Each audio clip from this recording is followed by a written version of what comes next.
Good morning.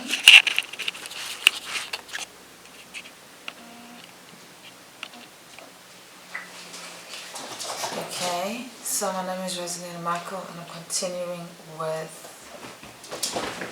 healthy versus unhealthy personality disturbances. So last week I filmed healthy personality so that you know how to compare it or what to compare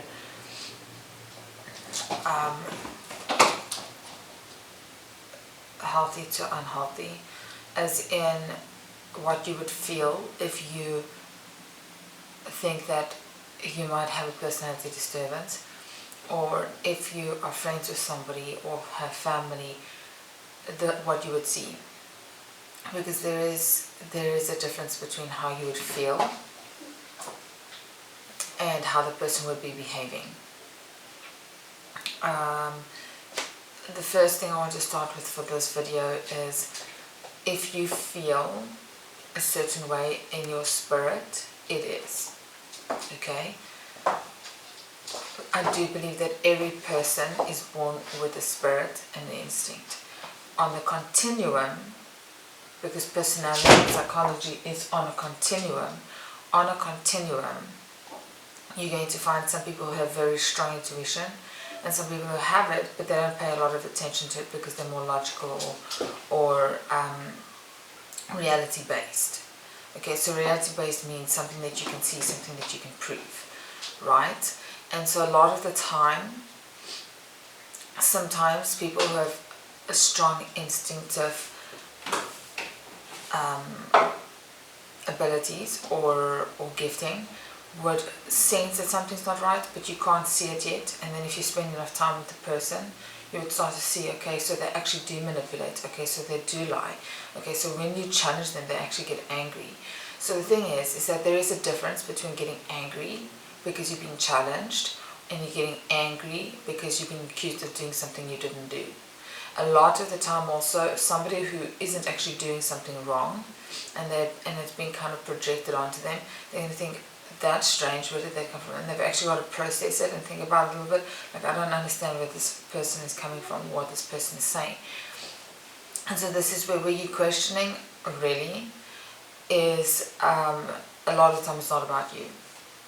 Okay, so I have been through a lot of different situations where I've questioned and I've had to ask people questions, and I've had to say to people, when you see me in this situation, what do you see? When you see me in that situation, what do you see? Because I can be dramatic, but what I do know is that there's certain things where, and I know I can be sensitive too, and for a long time I thought being sensitive is a bad thing, because people would say, you're too sensitive to this, you're too sensitive to that, you shouldn't be a psychiatrist or psychologist for this and this and this reason.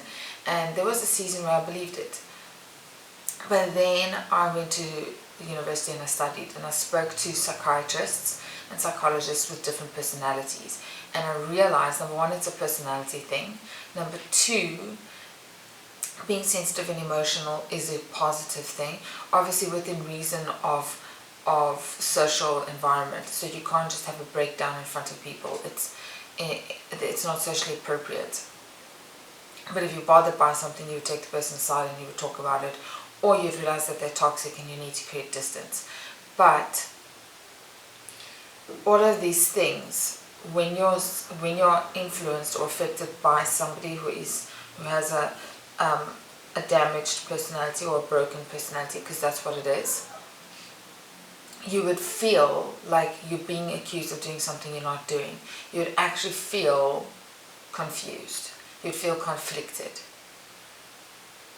And so there is a difference where I have been in situations where I've been told, okay, you do this and it's not appropriate, you should do that, and you understand, yes, they're actually right, this is wrong, or this is inappropriate, or this is necessary because of this age of this child, or that age of that teenager.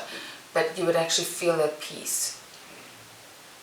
Even if it's coming at you harsh, you would feel at peace because you would realize that is something that I'm doing and it's not right. And you would learn from it, so to speak. Or you'd say, this is who I am, I'm going to be strict like that. But if there's confusion over it, I would research. If you feel, I don't know, they're telling me that this is what I'm doing. Is this really what I'm doing? Read about it. If you feel like you need to do research on something, on a quality, or on what you're sensing in the spirit is off, something's not right. Then it becomes a point of choice. And this is what I'm wanting to talk about. So I'm wanting to reaffirm also what you feel and what you're thinking and what you're processing in your brain. But I also want to encourage you to be careful if you're going to challenge the person who has a broken personality, because a lot of the time the research that I've done so far, the person doesn't know, because it's in the psyche. So the person doesn't know that they're behaving that way. They might even be confused if you say you're doing this, because they will think, okay, it's strange. It's a lot of the people who I've watched who have personality disturbances, people in their life have said, this is what I'm seeing, and consistently said, this is what I'm seeing. Going to a therapist. When they get to the therapist, they say, this is what people are seeing. So I do tend to think like this, but I didn't think that I could have that disorder, because you would need a certain amount of symptoms to qualify as a broken this or broken that, right? So it's not one or two qualities. There would usually be 9 or 10 traits or something, and you'd need to have more than 50% of those traits, okay? And it would need to be consistent, as in every single day, for a period of a month plus. So, and also because people change and grow, and development does happen, sometimes the signs only show. The breakage happened when you're a kid, but the signs actually only show when you're in early 20s plus. So the aim that I want to get across with this is there is a difference between healthy and unhealthy. In psychology it's called abnormal psychology, because it means it's something that you need help to deal with, either seasonal or chronically. And also that you don't have to take it. So you can put down boundaries.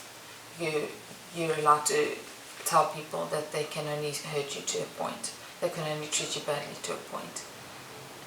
You can also say, you've been controlling in this situation and I will not submit to it.